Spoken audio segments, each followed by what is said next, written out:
जय माँ दंडकाली जय स्वप्नेश्वर आखड़ा तो चली ठाकुर बाहर केमती कौन आखड़ा केमती कौन चली से विषय टे कहतु आमर ठाकुर बाहर एप्रिल 3 तारिख आमर आखड़ा स्टार्ट होगा आज की प्राय 10 दिन हो आरंभ होगा आम सिस्टम अच्छी जो पिला माने आमर नाच कर ସେମାନେ 2-3 ଜଣ ଲେଖା ହେଇକି ଆଖଡ଼ା ଆରମ୍ଭରୁ ସମସ୍ତେ ଗୋଟେ ଗୋଟେ ଭୋଜି ଦେଉଛନ୍ତି। ତେଣୁ ଆଜି ଆମର ମ୍ୟାନେଜରଙ୍କ ପାଳି ପଡ଼ିଯାଇଛି। ତାଙ୍କ ନାଁ ହେଲା ମୃତ୍ୟୁଞ୍ଜୟ ପ୍ରଧାନ। ତେଣୁ ସେ ସନ୍ଧ୍ୟାବେଳ ଟାଇମ୍ଟା ଚପର ବ୍ୟବସ୍ଥା କରିଥିଲେ। ସମସ୍ତେ ବୁଲିକି ବର୍ତ୍ତମାନ ଖାଉଛନ୍ତି। ଏଇ ଚପ ଖାଇସାରିଲା ପରେ ଆମର ଆରମ୍ଭ ହେବ ଆଖଡ଼ା। तो ए वर्ष कुआड़े कुआड़े कौन ठाकुर जी गाँव के दिन बाहर के दिन कौन ए वर्ष गाँव रे अच्छी आमर 5 दिन बाहर अच्छी 5 दिन। प्रथम आमर गाँव रे गोटे राति हो सारा तापर आम जीवु सेपटे बहुत बड़ लाइन कुसंग तापर आसिले गाँव रे तापर पुणी आसिले सेपटे नयागढ़ जीवु तापर पुणी आसिले गाँव को एमती होगी दिने छड़ा दिने आमर बाहर को रही 5 राति। आम सुआ कौन कौन रोज प्रथम लास्ट जाए आमर प्रथम रोज हाड़ी हाड़ियाणी तापर शिव पार्वती तापर चढ़िया चढ़ौनी तापर दही खेल होपर केला केलुणी तापर शबर सबरणी तापर जोगी जोगियाणी पर आम बीणाकार आनी बाहर शेष हो हाँ हो ठीक है। हेलो गाइस रेडी मारी चलो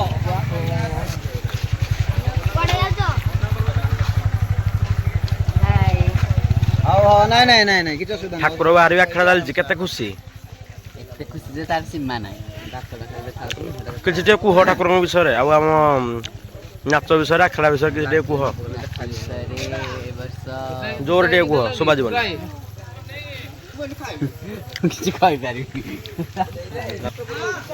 आपण तो आमर मध्यखंड स्वप्नेश्वर बाबा दंडकाली मैनेजर तो ठाकुर बाहर किसी ठाकुर विषय कहतु आखड़ा के चली कहतु जय बाबा स्वप्नेश्वर जय माँ सिंहवाहिनी आम मध्यखंड दंडयात्रा आखड़ा भल चली जो बाहर पिला माने थे से आसिकी पहुँचले नुआ पिला 10-12 दिन है आखड़ा सुजोग दिहला आज जो मैंने बाहर अच्छा सुजोग दि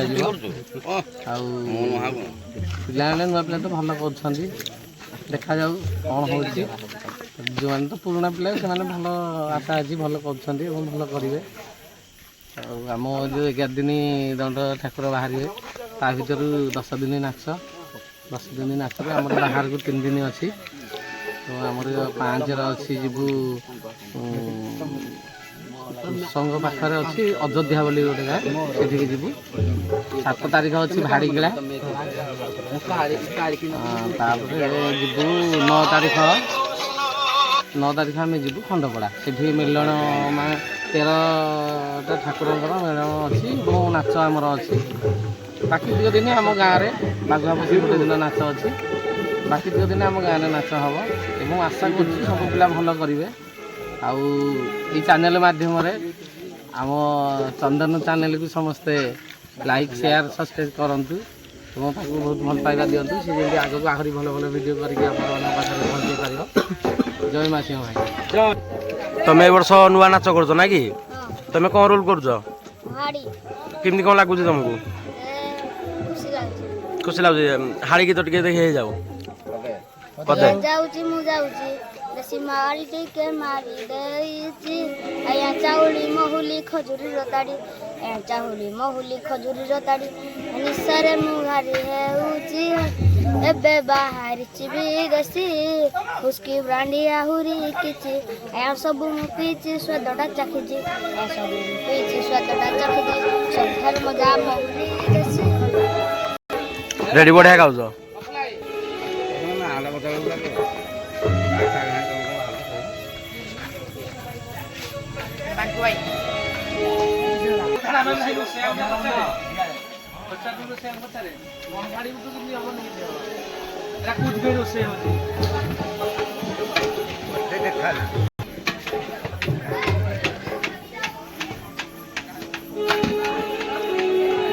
ତ ଏବେ ଆମର ଏଠି ରୋଷେଇ ଚାଲିଛି। ତ ରୋଷେଇଆ ପାଖକୁ ଯାଇକି କିଛି ପଚାରିବା କ'ଣ କ'ଣ ଆଜି ଆଇଟମ୍ ହେଉଛି। ଆଜି ଆମର ଦଣ୍ଡ ମ୍ୟାନେଜର ଦେଉଛନ୍ତି ଭୋଜି। ତାଙ୍କର ଆଜି ପାଳି ଅଛି। 10 ଦିନ ହେଲା ଚାଲିଛି ଆମର ଆଖେଡ଼ା। ତ ଏଇଆ ଆମର ବି ଜଣେ ଦଣ୍ଡୁଆ। ଆମର 10 ଦିନ ହେଲା ଆଖେଡ଼ା ଚାଲିଛି। ସବୁଦିନ ଏ ରୋଷେଇ କରୁଛନ୍ତି। ତ ତାଙ୍କଠୁ ଆଜି ବୁଝି ନେବା ଆଜି କ'ଣ ହେଉଛି, ଦାତା କିଏ। ଚାଲନ୍ତୁ ଯିବା। ବାବା ଆଜି ରୋଷେଇ କ'ଣ ହେଉଛି ଆଇଟମ୍? ଭାତ, ଡାଲି, ତରକାରୀ, ପାସ, ଖଟା, ପୋଟଳ, ଆଉ ଚପ ଛଣା ହେଇଛି, ପାମ୍ପଡ଼ ହବ, ସବୁ ଆଇଟମ୍ ହେଇଛି ସବୁ ଆଉ। ତ ଆଜିର ଦାତା କିଏ? ଆଜିର ଦାତା କିଏ? ଆଜି ରାସ୍ତା ପରା ମ୍ୟାନେଜର। ଆଜିର ଦାତା ମ୍ୟାନେଜର ନାଇଁ କି? ହଁ ତ କେତେ ଜଣ ପାଇଁ ଆଜି ରୋଷେଇ ହେଇଛି? ମ୍ୟାନେଜର ମୃତ୍ୟୁଞ୍ଜୟ ପ୍ରଧାନ। ହଁ ଆଜି 200-250 ଲୋକ ବି ରୋଷେଇ ହେଉଛି। 250 ଲୋକ ବି ରୋଷେଇ ହେଉଛି। ନାଚୁଆ ଖାଇବେ ଦଣ୍ଡୁଆ ଖାଇବେ ନାଇଁ କି? ଖାଇବେ, ଦଣ୍ଡୁଆ ଖାଇବେ, ସବୁ ସାଧା। ସବୁ ସାଧା ବିନା ପିଆଜ ରସୁଣ। ହଁ, ବିନା ପିଆଜ ରସୁଣ। ହଉ ଠିକ୍ ଅଛି, ଧନ୍ୟବାଦ।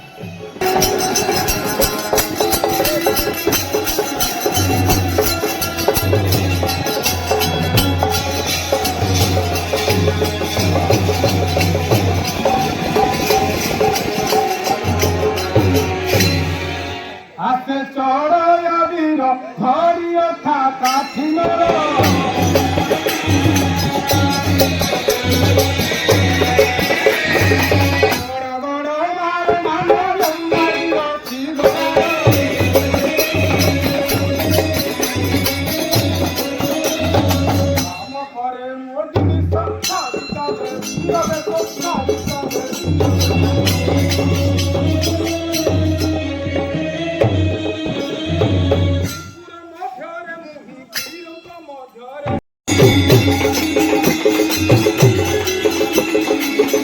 ଆଜି 3 ଜଣ ଚଳଉଣୀ ବାହାରିଛନ୍ତି। ଆମର ନାଚରେ 2 ଜଣ ଚଳଉଣୀ ବାହାରିବେ।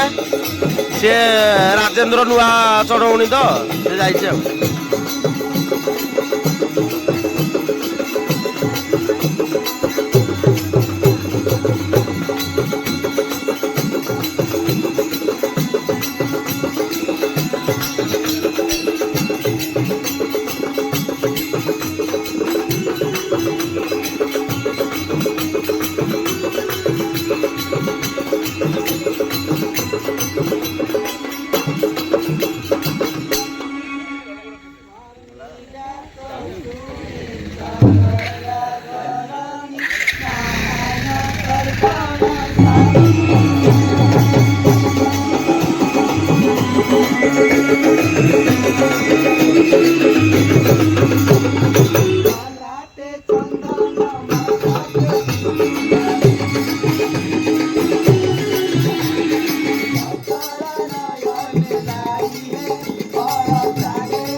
ଝିଅ ଏ ଝିଅ ଝିଅ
একটু অনন্তরে সুরা Sujan কান্তম পুছারি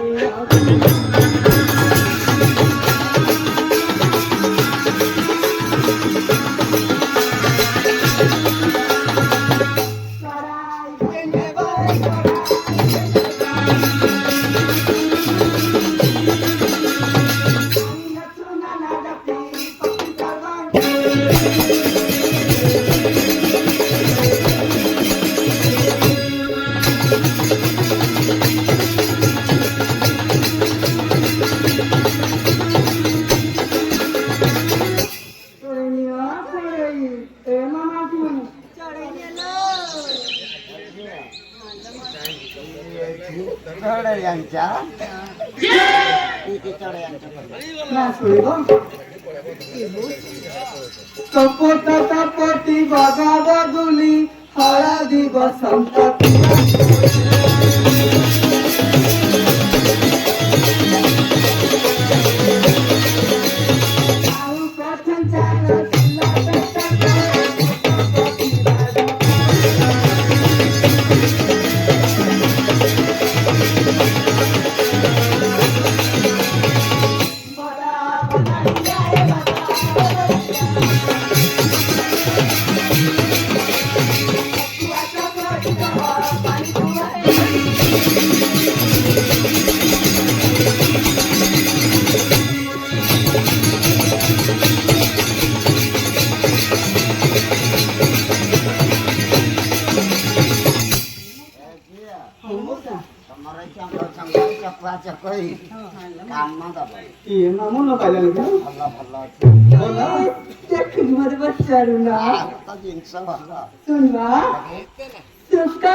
Long give him all I give him all.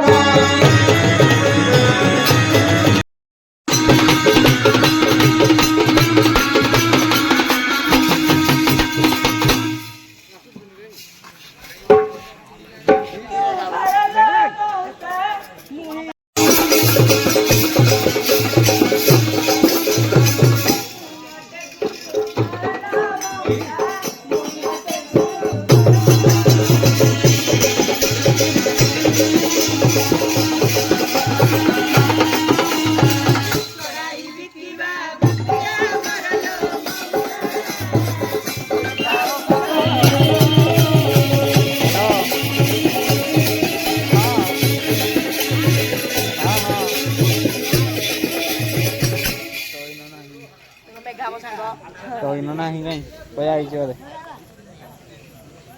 ନା ଆସିଥିଲା ବୋଧେ ଯେ କୁଆ ଯାଇଛି କେଜାଣି ହଉଛି ତ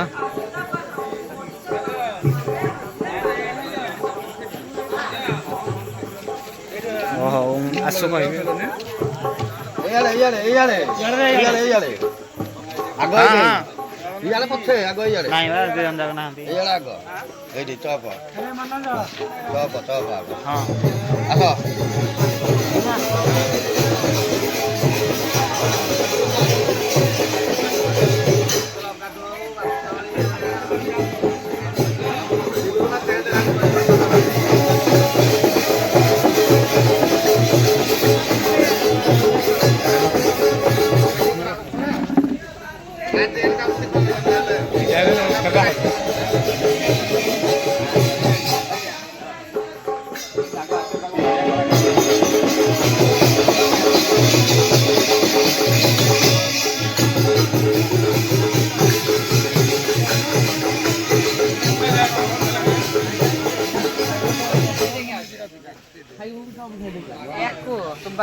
ଖାଇ ଦେଇକି ତାପରେ आहे प्रभु हरा गौरी हे नाम तेरा प्राणी लेके दूरे तुझे बेटाई दिया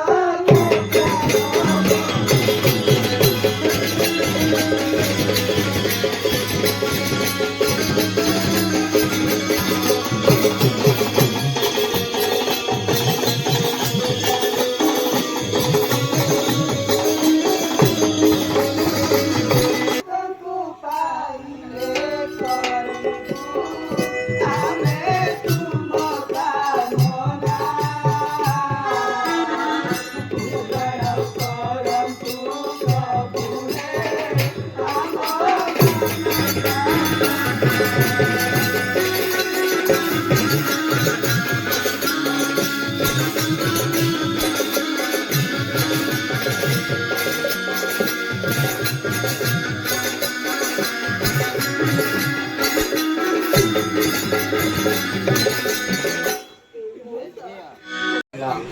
ତାଙ୍କ ବିନା ବଞ୍ଚି ପାରିବିନି ମଉସା କିଛି ଆମର ଜ୍ଞାପନ ଶୁଣିଥିଲା ମୋ ମନକୁ ପାପ ଛୁଇଁଛି ମଉସା ଏଇଟା କେମିତି ତୋର ଛୁଇଁଛି ଏତେ ଥର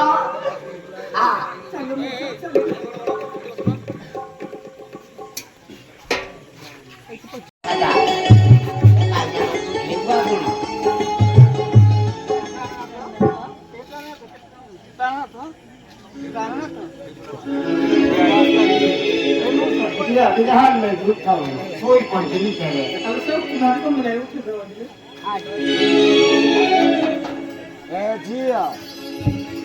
ଆଉ ନା ଯିବା ଆସିବା କରିଥିଲା ଆଉ ଯିବା ଆସିବା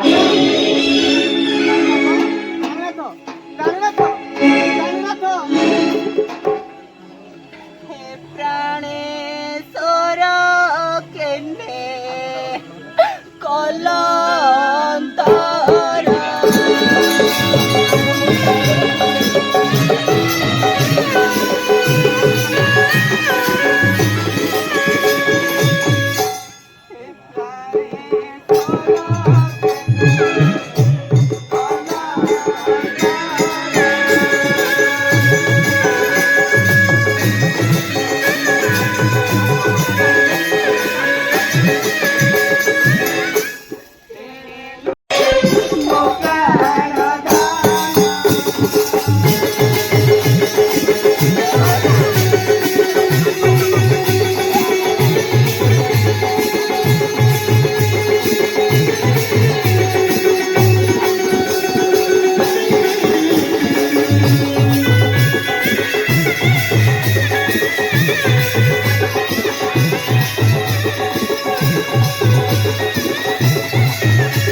ଭଲ ଲାଇନ କଟିଗଲା ବା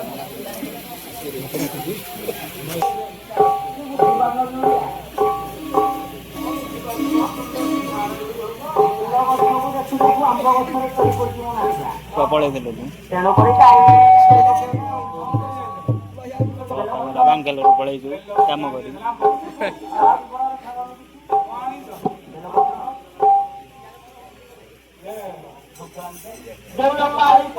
ଘରେ ଭୋଗ ନାହିଁ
ସରିଗଲାଣି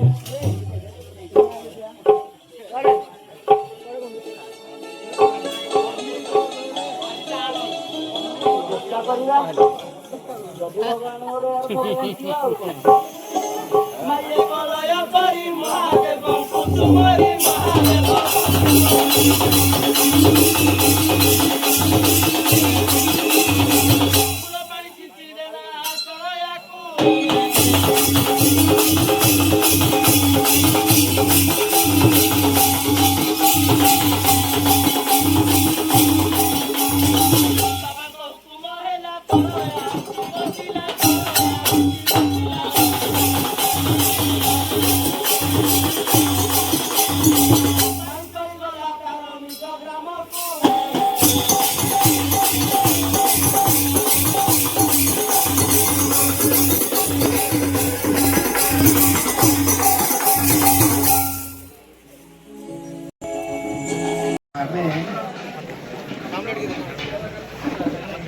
ମଝିଟା ମଝିଟା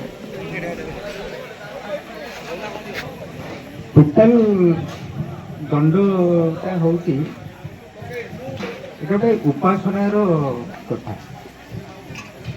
ତ ଭାବ ଯେଉଁ ଦଣ୍ଡୁଆ ମାନେ ଏବେ ତ ଆଜିକାଲି ଟିକେ ବଦଳି ଗଲାଣି, ସେମାନେ ମାସକ ଆଗରୁ ବିଭିନ୍ନ ଜିନିଷ ପ୍ରାକ୍ଟିସ୍ କରିକି ଦଣ୍ଡରେ ପଶିବେ ବୋଲି ଘରକୁ ଆସିବେ ଏବଂ ଯେତେ ପ୍ରକାର କଷ୍ଟ ସହିକି ସେ ଦିନ ବେଳେ ଧୂଳି ଦଣ୍ଡ ଖେଳିବା ଉପବାସରେ କରିକି ସବୁ କଥା ଖାଆନ୍ତି ଏବଂ ଦଣ୍ଡରେ ହେଉଛି ତାଙ୍କ ଘର ସ୍ତ୍ରୀମାନେ ହିଁ ସେମିତି ଦଣ୍ଡରେ ସିନା ପଶୁନଥିବେ, ତାଙ୍କ ଘରମାନଙ୍କରେ ସେମାନେ ସ୍ତ୍ରୀ ଲୋକମାନେ ବି ସେଇଭଳି ଭାବରେ ରହନ୍ତି। ଆମ ପିଲାବେଳେ ସାରା ଗାଁଟାରେ ଗୋଟେ ପ୍ରକାର ଭୟ, ଦଣ୍ଡ ସମୟରେ ଗୋଟେ ସବୁ ଖାଁ ଖାଁ ଲାଗେ, ଖାଲି ଖାଁ ଖାଁ। ଆଉ ଯେତେବେଳେ ଠାକୁର ଯାଆନ୍ତି ସବୁ ସାହିମାନଙ୍କୁ, ସେତେବେଳେ ଘରମାନଙ୍କୁ ବାହାରେ ଆସି ଇଭିନ୍ ମାନେ ଦେଖିଛୁ କିଏ ଦଣ୍ଡରେ ମାନେ ବାହାରେ ଆସିକି ପଡ଼ିଯାଆନ୍ତି ବି। ସ୍ତ୍ରୀ ଲୋକମାନେ ସେମାନେ ଯେତେବେଳେ ଯାଉଥିବେ ଗୁହାରେ ପଡ଼ିଲା ଭଳିଆ ସେ ଦାଣ୍ଡଟାରେ ପଡ଼ିଯାଆନ୍ତି। ଦଣ୍ଡ ହେଉଛି ପ୍ରକୃତିରେ ସେଇମାନଙ୍କର, କାହାର? ଦଣ୍ଡୁଆ ମାନଙ୍କର। ଦଣ୍ଡଟା ରାତିରେ ଆମେ ଯୋଉ ନାଚୁଛେ ଏଟା ଆମର ନୁହେଁ, ଆମେ ହଉଛେ ତାଙ୍କର କିଙ୍କର। ପ୍ରକୃତ ଦଣ୍ଡ ହଉଛନ୍ତି ଦଣ୍ଡୁଆ ମାନେ। ଆମେ ସେମାନେ ଦିନ ସାରା ଏମିତି ଥିବେ, ସେମାନେ ଉପାସନାରେ ଶିବଙ୍କର ପ୍ରଚାର କରନ୍ତି, ତମେ ଗୀତ ସଙ୍ଗୀତ ମାଧ୍ୟମରେ ଶିବଙ୍କର ପ୍ରଚାର କରିବ। ଇଏ ହଉଛି କଥା। ଯିଏ ଈଶ୍ୱରଙ୍କୁ ମାନେ ତାଙ୍କର ପ୍ରସିଦ୍ଧି କରାଇବା ପାଇଁ ସାରା ଗାଁରେ ଲୋକଙ୍କୁ ଶିକ୍ଷା ଦେବା ପାଇଁ ଯେଉଁମାନେ ଆସିକି ନାଚୁଥିବେ, ଯେଉଁମାନେ ସେ ଗୀତଟି ଗାଉଥିବେ, ସେମାନେ କେମିତି ଗାଇବା କଥା? ଏ ଗୋଟେ ଭାବଭକ୍ତିର କଥା। ଏବେ ଅସୁବିଧାଟା କ'ଣ? ଯଦି ଆମେ ଟିକେ ସେଥିରେ ବ୍ୟତିକ୍ରମ କରିଦେବା, ଏଇ ଯେଉଁ ସାନ ସାନ ପିଲାମାନେ ସେମାନେ ଯେତେବେଳେ ତମ ବୟସକୁ ଆସିବେ, ତମମାନେ ସେତେବେଳକୁ ବୟସ ବଢ଼ିଯାଇଥିବ, ଏମାନେ ତମ ଜାଗାରେ ନାଚୁଥିବେ, ଏମାନେ ଆଉ କ'ଣ ନାଚିବେ? ସେ ଭାବଭକ୍ତି କଥା କୁଆଡ଼େ ପଳେଇବ? ତ ଦଣ୍ଡ କହିଲେ ଯେଉଁ ପ୍ରକାର ଗୋଟେ କମ୍ପନ ହୁଏ, ସେଇଟା ନାଚରେ ବି ହେବା କଥା। ଆମେ ଯଦି ନାଚରେ ତାକୁ ଏପଟ ସେପଟ କରିଦେବା, ତାହେଲେ ଏଇଟା ଗାଁରେ ବି ଗୋଟେ ଖରାପ ଜିନିଷ ପ୍ରଭାବ ପଡ଼ିବ। ମଧ୍ୟଖଣ୍ଡ ଦଣ୍ଡ କହିଲେ ଏଇ ଗୋଟେ ଖଣ୍ଡମଣ୍ଡଳରେ ଗୋଟେ ଅଲଗା ହେଇକି ଥିଲା। ଦଣ୍ଡର ବଡ଼ ଜିନିଷ ହେଉଛି ଚଢ଼େୟା ସୁଆଙ୍ଗାଟା ହେଉଛି ଦଣ୍ଡର। ଦଣ୍ଡ କହିଲେ ଚଢ଼େୟାଟା। ଦଣ୍ଡର ହିରୋ କିଏ? ସେ କହ କିଏ ହିରୋ ହେଇଥିବ? ଦଣ୍ଡରେ ତିନୋଟି ଚରିତ୍ର ହେଉଛନ୍ତି ଦଣ୍ଡର, ଯେଉଁମାନେ ଦଣ୍ଡକୁ ବାହନ ମାନେ କାନ୍ଧେଇକି ନିଅନ୍ତି। ସେମାନେ ହେଉଛନ୍ତି ଚଢ଼େୟା, ଆଉ ଜଣେ ହେଉଛି ଭାଇଧନ, ଆଉ ଜଣେ ହେଉଛି ବୀଣାକାର। ଆର ଗୁଡ଼ାକ ସବୁ ସୁଆଙ୍ଗ। ଆର ଗୁଡ଼ାକ ଯେତେ ସବୁ ସେ ସବୁ ସୁଆଙ୍ଗ। ଚଢ଼େୟା ହେଉଛି ଏକମାତ୍ର ଯିଏ ହେଉଛି ଟୋଟାଲ ହିରୋଟା। ସେ ଆମେ ଚଢ଼େୟାରେ କ'ଣ କରୁଛେ? ଆମେ ଚଢ଼େୟାରେ ମୁଖ ବିକୃତି କରୁଛେ। ହିରୋଟା କିନ୍ତୁ ଗୋଟେ ମୁଖ ବିକୃତି କରିବ। ସେ ଧର ଆସୁଛି ଯେଉଁ ଚଢ଼େୟା ସୁଆଙ୍ଗ ଯେତେବେଳେ ଆସୁଛି, ସେ ପ୍ରବେଶ କରୁଛି, ତାଙ୍କ ମାନ କରିକି ଯେମିତି ଗୋଟେ ଶତ୍ରୁ ତାର କିଏ ଗୋଟେ ଅଛି, ଯେମିତି ଯୁଦ୍ଧ କରିବାକୁ ଯାଉଛି, ସେଟା ସେମିତି ନୁହେଁ ପ୍ରକୃତରେ। ସେଟା ହେଉଛି ସିଏ ସେଇ ମାର୍ଗରେ, ସେ ଯେଉଁ ବୀର ମାର୍ଗରେ ବନ୍ଦୀ ଈଶ୍ୱର କ'ଣ କହିକି ସବୁ ଆସୁଛନ୍ତି ଗାଇକି ସବୁ, ସେ କମ୍ କଥା ସିଏ। ତେଣୁ ଏଇ କଥାଟାକୁ ମନେ ରଖିଥିବ। ଆମେ ହେଉଛେ ଦ୍ୱିତୀୟ ଶିବଙ୍କର ଯେଉଁ ମହିମା ପ୍ରକାଶ କରିବାର, ଆମେ ହେଉଛେ ଦ୍ୱିତୀୟ ମାଧ୍ୟମ। ପ୍ରଥମ ମାଧ୍ୟମ ହେଉଛି ଦଣ୍ଡୁଆ ମାନେ। ସବୁଠୁ ବଡ଼ ମାଧ୍ୟମ ହେଉଛନ୍ତି ପାଟଭୋଗତା। ପାଟଭୋଗତା ସେ ସମୟରେ ଗୋଟେ ବରଗଡ଼ରେ କଂସର ଭୂମିକା ଯାହା, କଂସର ଭୂମିକା ଯାହା ଏଠି, ସେତେବେଳେ ସେ କଲେକ୍ଟରକୁ ଇଏ କରିଦିଏ। ପାଟଭୋଗତାକୁ କେହି ହାତ ମାରିପାରିବେନି, କୌଣସି କଥା କହିପାରିବେନି ସେତକ ଦିନ। କାରଣ ସିଏ ହେଉଛି ମୁଖ୍ୟ, ଗୋଟେ ଗାଁର ମୁଖ୍ୟ। ଏବେ ଆଜିକାଲି କମିଗଲାଣି କାହିଁକି ନା ଆମେମାନେ ତାକୁ କମେଇ ଦେଇଛେ। ଦଣ୍ଡ କହିଲେ ଆମ ସମୟରେ ଆମ ପିଲା କାଳେ ଯାହା ହଉଥିଲୁ ତମମାନେ ସେଇଆ ହଉଥିଲୁ। ଆମେ ସବୁ ଜିନିଷକୁ ଡାଉନ କରିଦେଇଛେ। ଆମେ କଣ କରିଛେ ନା ଦଣ୍ଡକୁ ତା ନୃତ୍ୟ ପ୍ରଦାନ କରିଦେଇଛେ।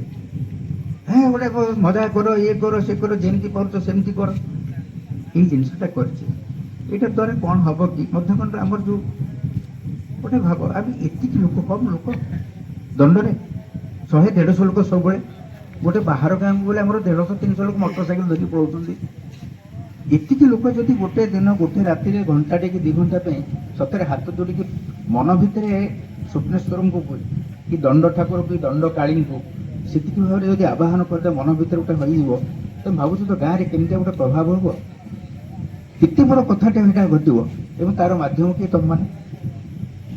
ତମମାନଙ୍କ ମାଧ୍ୟମରେ ଯଦି ସତରେ ସେମିତି ଗୋଟେ ଭାବ ଉଦ୍ରେକ ହେଇଯିବ ଏ ଗାଁରେ ଅନେକ ପାପ ନଷ୍ଟ ହେଇଯିବ। ଏ ଗାଁର ବହୁତ ଭଲ ଜିନିଷ ଦେଖାଯିବ। ତେଣୁ ଏଇଟାକୁ ସବୁବେଳେ ମନେ ରଖିଛ। ପ୍ରକୃତରେ ଆମେ ଏଇଟା ଏକ ବହୁତ ବଡ଼ ଜିନିଷ। ଦ୍ୱିତୀୟ କଥା ହେଉଛି ଦଣ୍ଡରେ ନୃତ୍ୟଟା ମୁଁ ଏଇଟା କହୁଛି ଯେଉଁ କଥା କହୁଛି ଦଣ୍ଡ ଉପରେ ଯେଉଁ ସେମିନାର ସବୁ ଓଡ଼ିଶାରେ କରାହେଉଛି ସେଥିରେ ଆମେ ରହୁଛୁ। ତମେ ଦେଖିଛ ବିନା ପରଦିନ ଗଞ୍ଜାମରେ 7ଟା ଦଣ୍ଡ ପିଲାଙ୍କୁ ରିହର୍ସାଲ ବାନ୍ଧିକି ନେଇକି ଜେଲରେ ପୁରେଇ ଦେଇଛନ୍ତି ପୋଲିସ। ଇଆଡ଼େ ସବୁ ନାଚୁଛନ୍ତି। ଗତ ଥର ଆମର ସେଇ ଗତ ଥର ଆସିଲୁ ଆମର ଯୋଉ ଚଢ଼େୟା ଯେ ହିରୋଟା ସେ ଷ୍ଟେଜରେ ପଡ଼ିକି ମରିକି ରହିଛି। ଚଢ଼େଇ ଅନୁଯାୟୀ ନାଚି ଚାଲିଛି। ଏମିତି ଗୋଟେ ହବ ଗୋଟେ କଥା। ହିରୋଟା ନା ଦଣ୍ଡର ମୁଖ୍ୟ ସୂତ୍ରଧାର ସିଏ। ତେଣୁ ଚଢ଼େୟା ସ୍ୱାମୀକୁ କେମିତି କରାଯିବ ତା ଉପରେ ଚିନ୍ତା କରିବାର ହେଲା। ଦ୍ୱିତୀୟ ହେଉଛି ଏଇ ଯୋଉ ଗୋଇଠା ମରାମରି ହଉଛ ସବୁ ସେଇଟା କରନି। କାରଣ ସମସ୍ତେ ଭିଡ଼ିଓ କରିକି ଛାଡ଼ୁଛ। ସାରା ଓଡ଼ିଶାରେ ଲୋକ ଦେଖୁଥିଲେ। ଆମେ ବି ଦେଖୁଛୁ। ତମେ ଭାବୁଛ ତ ଆମ ଲୋକ କେହି ମଧ୍ୟଖଣ୍ଡର ବାହାରେ ଯେଉଁମାନେ ଲୋକ ଅଛନ୍ତି ଦେଖୁନାହାନ୍ତି ବୋଲି। ବହୁତ ଲୋକ ଦେଖୁଛନ୍ତି। ଦଣ୍ଡ ଆରମ୍ଭ ହେଲା ମାନେ ଯେତେ ମଧ୍ୟଖଣ୍ଡିଆ ଅଛନ୍ତି ବାହାରେ ସେ ଯିଏ ଯୋଉ ଚାକିରିରେ ଯିଏ ଥାଆନ୍ତୁ ସିଏ ଖୋଜିକି ବାହାର ଦେଲା ମାନେ ଆଉ ଗୋଟେ ବାହାରି ଗଲେ ତମେ ଦେଖିବ ଫିଲ୍ ହେଇଯିବ ନାଇଁ। ସେ ରଞ୍ଜନ ଛାଡ଼ୁଛି ଆଉ କି ଜାନି କିଏ ରଞ୍ଜନ କିଏ ଅଛନ୍ତି ସେ କେତେ ହଁ 2-3ଟା ଜାଗାରେ ଛାଡ଼ୁଛି। ହଁ ଛାଡ଼ୁଛନ୍ତି ଯୋଉମାନେ ଛାଡ଼ୁଛନ୍ତି ଦେଖୁଛୁ ସବୁ। କୋଉଠି ମାରିବ ତମେ ଶିବଙ୍କର ପାର୍ବତୀଙ୍କର ମହିମା ପ୍ରକାଶ କରୁଛ ପଇସା କେମିତି ମାରିବ? ଏଇ ଯୋଉ କେଳା କେଳୁଣି ହଉ ଶବର ସବରୁଣୀ ହଉ ତମେ ବୁଝିବା ଦରକାର ଏଥିରେ କଣ ହଉଛି। ଓଡ଼ିଶା ଏମିତି ଗୋଟେ ଜାଗା ଯୋଉଠି ସ୍ୱାମୀ ସ୍ତ୍ରୀର କଳହଟା କେମିତି ମଧୁରରେ କେମିତି ସରେ ଏଇ କଥାଟା ଦେଖାଯାଏ। ଏଇଠୁ ହେଲେ ଗାଁ ମାନଙ୍କରେ ଘର ମାନଙ୍କରେ ସ୍ୱାମୀ ସ୍ତ୍ରୀ ମାନେ ଦେଖିବେ ଯେ ଏଇଟା ଗୋଟେ ରସିକତାର ନାଟକ। ସେ ଯୋଉ କଳି ଝଗଡ଼ା ହଉନା ତୋ ବୋପା ଏମିତି କଲା ସେ ଅମକ କଲା ଢିଙ୍କି କଲା ଯେମିତି ଘରେ ସବୁ ସ୍ୱାମୀ ସ୍ତ୍ରୀ ଲାଗନ୍ତି ସେସବୁ କଣ ହବ? ଖାଇବା ଭାତ ବାଢିଲେ ଏଇ କଥାଟା ତ ତମେ ଗୋଇଠା ମରାମରି ହେଲାକୁ ବାହାରେ ଯିଏ ଦେଖୁଛି ବଡ଼ ଅସୁବିଧା ହଉଛି। ଦ୍ୱିତୀୟ କଥା ହଉଛି ଆମର ଯାହାକୁ ହେଲେ ମଧ୍ୟ ଗୋଟେ ଭଦ୍ରଲୋକ ଚରିତ୍ର ଗୋଟେ ରଖିବା ଦରକାର। ଭଦ୍ରଲୋକ ଚରିତ୍ରଟା ଗାଈ ଯଦି ନ ହୋଇପାରୁଛି ତାହେଲେ ଯୋଉମାନେ ବାଜା ଧରୁଛନ୍ତି ସେଇ ଭିତରୁ ଜଣେ ଭଦ୍ରଲୋକ ହିସାବରେ କାମ କରିବା ଦରକାର। କାହିଁକି ଏବେ କଣ ହଉଛି ଗୀତର ଅର୍ଥ ବାହାର ଲୋକ କେହି ବୁଝିପାରୁନାହାନ୍ତି। ମଉସେଠର କାମ ହେଲା ସିଏ ଗୀତଟାର କିନ୍ତୁ ଅର୍ଥଟା ପରିସ୍ଫୁଟ ହବ ସେ ମଝିରେ ତାକୁ ସେଇଟାକୁ ବାଗେଇବ। ଯଦି ଆମେ କମେଡି କରିବା କାହାକୁ ଯଦି ତାହେଲେ ଗୋଟେ କମେଡି ଚରିତ୍ର ବାହାର କର କିଛି କଥା ନାହିଁ। କିନ୍ତୁ ମଉସା କେବେ କମେଡି କରିବା କଥା ନୁହେଁ। କାରଣ ସିଏ ଗାଁର ଯିଏ ମୁରବୀ ମୁଖ୍ୟ ଲୋକଟା ନା ସେ ଯୋଉ ସ୍ତ୍ରୀ ଲୋକ ଚରିତ୍ର ଗୁଡ଼ାକ ବାହାରୁଛନ୍ତି ସବୁ ତାକୁ ସମସ୍ତେ ତା ଉପରେ ନିର୍ଭର କରୁଛନ୍ତି। ମଉସା ସେ ଶବର ଆସିବ ତାକୁ ତା ଦୁଃଖ କହିବ। ଶବର ଯାଉଛି ତା ଦୁଃଖ କହୁଛି। ଯେତେ ଯାଉଛନ୍ତି ସେ ଚଢ଼େଇ କାନ୍ଦୁଛି ସେ କାହାକୁ କହୁଛି? ସେ କହୁଛି ତମେ ଦେଖିଛ କି କୁଆଡ଼େ ଯାଇଛନ୍ତି ମୋ ବର କୁଆଡ଼େ ଯାଇଛନ୍ତି କାହାକୁ କହୁଛି? ଜଣେ କାନ୍ଦୁଥିବା ଅବସ୍ଥାରେ ଆଉ ନୃତ୍ୟରେ ସୁଆଙ୍ଗ ବା ଲୋକନୃତ୍ୟରେ ଡ୍ରାମା କରାଯାଏନି। ଲୋକନୃତ୍ୟର ଚରିତ୍ର ହେଉଛି ଡ୍ରାମା ନଥାଏ। ଡ୍ରାମା ମାନେ ଧର ମୁଖ ବିକୃତି କରିବ ଏମିତି କରିବ କାନ୍ଦୁଛି ମାନେ ଗୋଟେ କୋଡ଼ା କରିବେ ବାଡ଼ି ଚାଟି ଗୋଟେ କଣ କରିବ। ଏବେ କଣ ହେଲା ଏଇଠି ଆମ ଚଢ଼ଉଣୀ ମାନେ କଣ କଲେ ସେ ଜାଣିନାହାନ୍ତି ଯେ ତାଙ୍କ ବର ମରିଛି ବୋଲି ସେ ତାକୁ ଖୋଜୁଛନ୍ତି କିନ୍ତୁ ବାଡ଼େଇ କଚାଡ଼ି ହେଇକି 3 ଜଣ ଆଗ ପଡ଼ିଲେ। ଆମେ ତ ଖୋଜୁଛେ ମାନେ କେତେ ବିକଳ ହେଇକି ଖୋଜିବା କଥା ଆଉ ମରିଗଲା ଭଳିଆ କିନ୍ତୁ ବାଡ଼େଇ ହେଲେ କେମିତି? ଇଏ ହେଉଛି ନାଟକୀୟତା। ଏଇ ନାଟକ ଲୋକ ଏଇଟା ହେଉଛି ଲୋକ ସଙ୍ଗୀତ ଲୋକନୃତ୍ୟରେ ଏଗୁଡ଼ାକ ନଥାଏ। ଏଇଟା ହେଉଛି ତାର ଥିଓରି ଗୁଡ଼ାକ। ତେଣୁ ଏମିତି କେତେ ଗୁଡ଼ିଏ ଜିନିଷ ଆମକୁ ମନ ଭିତରେ ରଖିବାକୁ ପଡ଼ିବ। ଆଉ ଯେଉଁଟା ମୁଖ୍ୟ ଯାହା କରୁଛ କର, କିନ୍ତୁ ମନେ ରଖିଥାଅ ଏ ମଧ୍ୟଖଣ୍ଡର ସାରା ଭାଗ୍ୟଟା ତମମାନଙ୍କ ଉପରେ ନିର୍ଭର କରୁଛି। ଯିଏ ଛୋଟିଆ ପାର୍ଟଟେ ବି କରୁଛ, ତମେ ଭାବ ଯେ ମୁଁ ମୋ ଗାଁ ପାଇଁ ଆଉ ତ କ'ଣ ମୁଁ କରିପାରିଲି ନ କରିପାରିଲି, ମୋ ଭାଗ୍ୟରେ ଥିଲା ମୋତେ ନୃତ୍ୟ ଗୋଟେ କଳା ମୋତେ ଈଶ୍ୱର ଦେଇଛନ୍ତି, ମୁଁ ଏଠି ଛିଡ଼ା ହେଲି ଏବଂ ମୋ ମାଧ୍ୟମରେ ଯଦି ଗୋଟେ ଶିବଙ୍କର ମହିମା ପ୍ରଚାର ହେଲା, ତାହେଲେ ସେଇ ଯେଉଁ ପୁଣ୍ୟ ଫଳଟା ଗାଁ ପାଇଁ ଆସିଲା, ସେଟା ତ ନିଜ ପାଇଁ ଯେତିକି କାମ କରିବ, ସେଇ ଦଣ୍ଡୁଆମାନଙ୍କ ପାଇଁ ଯେତିକି କାମ କରିବ। ଏବେ କ'ଣ ହେଉଛି, ତମେ ଏମିତି ଇଆଡ଼ୁ ସିଆଡ଼ୁ ଆମେ ନାଚିବା ଦ୍ୱାରା ସେ ବିଚରା ଦଣ୍ଡୁଆ ଗୁଡ଼ିକ ଯେଉଁମାନେ ଯାଚଜ୍ଞା କରିକି 13-14 ଦିନ କାଳ ନ ଖାଇ ନ ପିଇକି ପଡ଼ିକି ରହିଛନ୍ତି, ରାତି ସାରା ଯେମିତି ଏଇଗୁଡ଼ା ସବୁ ଗୋଟେ ବେକାର କଥା ଦେଖିଲା ମାନେ ତାଙ୍କ ମନଟା ବି ବିଚଳିତ ହୋଇଯିବ। ସେଇ ଯେଉଁ ଗୋଟେ ଦୃଢ଼ ମାନସିକତା ସେଇଟା ରହିବନି। ତେଣୁ ଏମିତି କେତେଗୁଡ଼ିଏ କଥା ସାଧାରଣ ଭାବରେ ଆଉ ଜାଣି କାହିଁ ଆଉ କହୁଛି ଏତେ କଥା ତ ହେଉଛି, ସବୁ କଥା ହେଉଛି, ଜଣେ କିନ୍ତୁ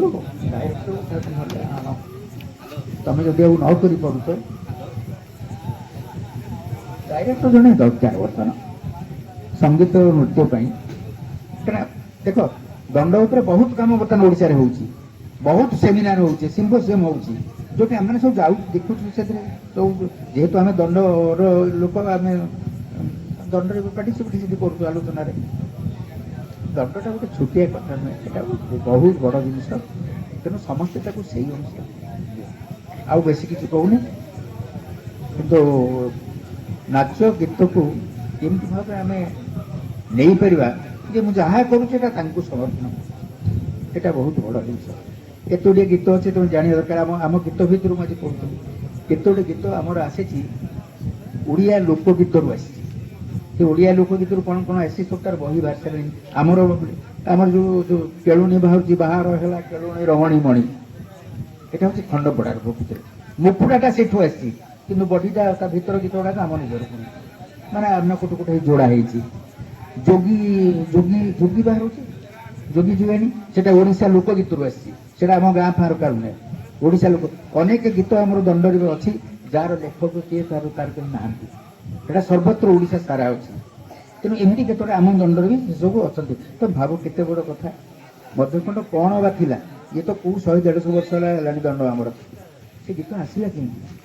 ଏବେ ସିନା ସବୁ କଟକ ଭୁବନେଶ୍ୱର ଓଡ଼ିଆ ଯିଏ ଗୁଡ଼ାରେ ତମେ ବିଭିନ୍ନ କାମ ଦାମ କରିକି ସମସ୍ତେ ସାରା ଓଡ଼ିଶା ବୁଲୁଛ ବୋଲି ଅନେକ କଥା ଦେଖୁଛ।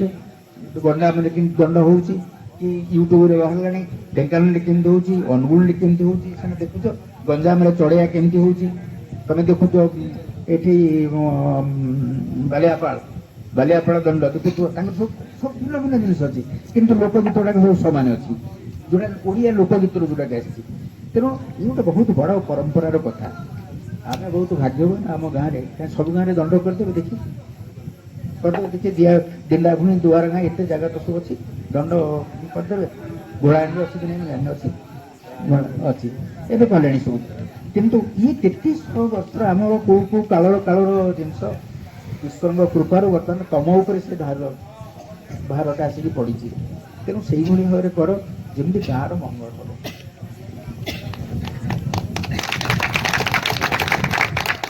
ଗାଁର ସମ୍ମାନ ବି ରକ୍ଷା ହେବ। ସତ କଥା, ଗାଁର କିଛି କମ୍ କଥା, ଏଇ କଥାଟାକୁ ମନ ଭିତରେ ରଖ। ହେଲେ ଆମକୁ ଚଢ଼ୟା ହେଲା ବାହାର ମହାସାମର ପାଦ କଠୋର ସଭାଗଲେ ଧୀର ମାର୍ଗରେ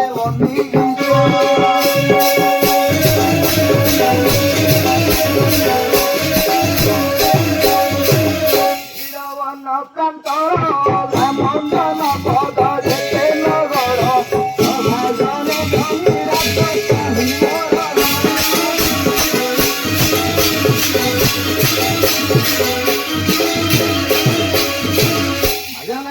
উচ্চাটন উদণ্ড তাণ্ডবে নিয়ম মন সভাগনে দুঃখরঙ্গে করে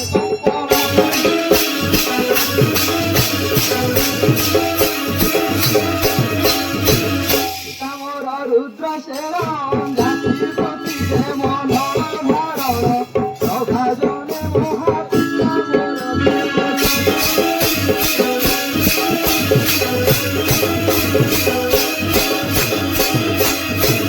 অভিশাপ ভয়াবহ শিবাদেব মুক্ত শীতলহ সভাজনে আন্ধিলা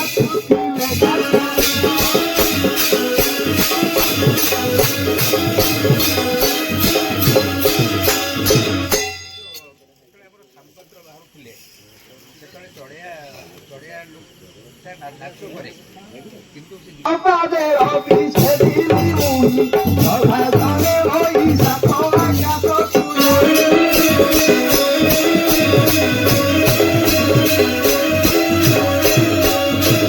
হুকুনা হিংকে বিয় চিন্নিতি বাহু বলে সমর সভাজনে শিরা সাধুর কুলে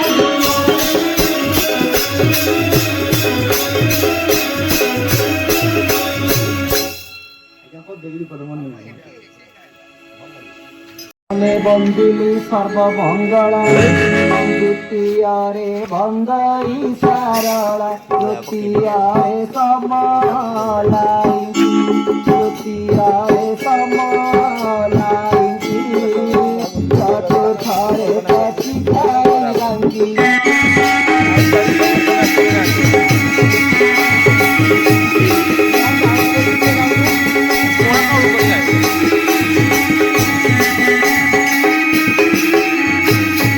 পঞ্চমরে মহাকালী ষষ্ঠরে সাধ বিধায়ী শ্রীমণি নবমরে যাই অসমরে চক্রবাউতি অসমরে চক্রবাউতি নবমরে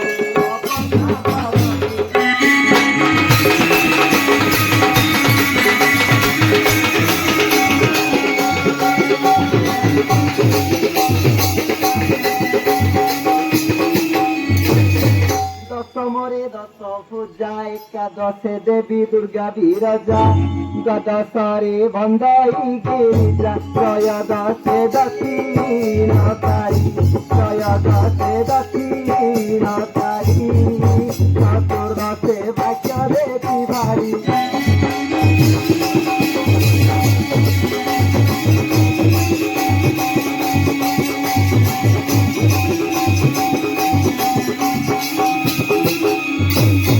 पार्वती लक्ष्मी सावित्री सीता ठाकुराणी श्री सरस्वती वंदे अग्रे अग्रे गणपति तुम्बे मते हुआ प्रसन्न तुम्बे मते हुआ प्रसन्न शोभा पते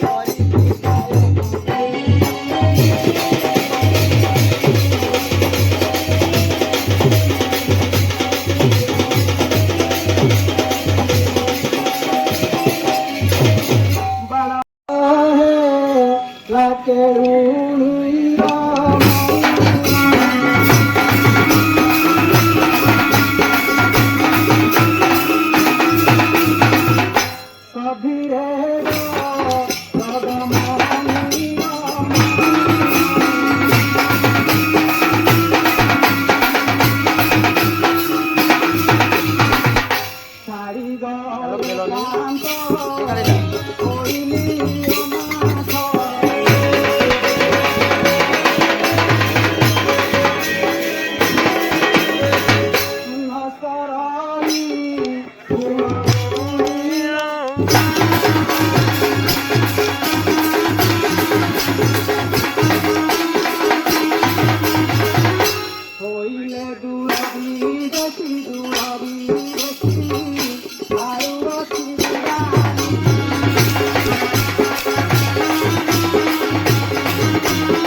ଏତେ ଟଙ୍କା ଦଉନ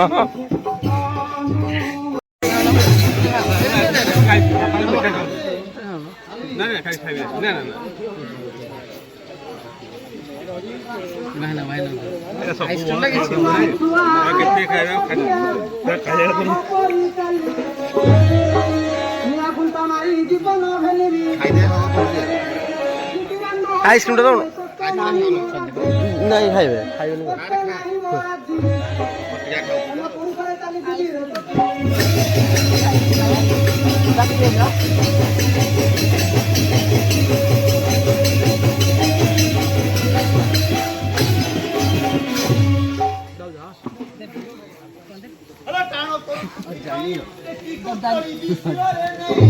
ବୁଲା ତାଙ୍କୁ ଆଉ ଗୋଟେ ଦିଅ ବୁଲା ତାଙ୍କୁ ଆଉ ଗୋଟେ ଦିଅ ନାଇଁ ଦିଅ ଦିଅ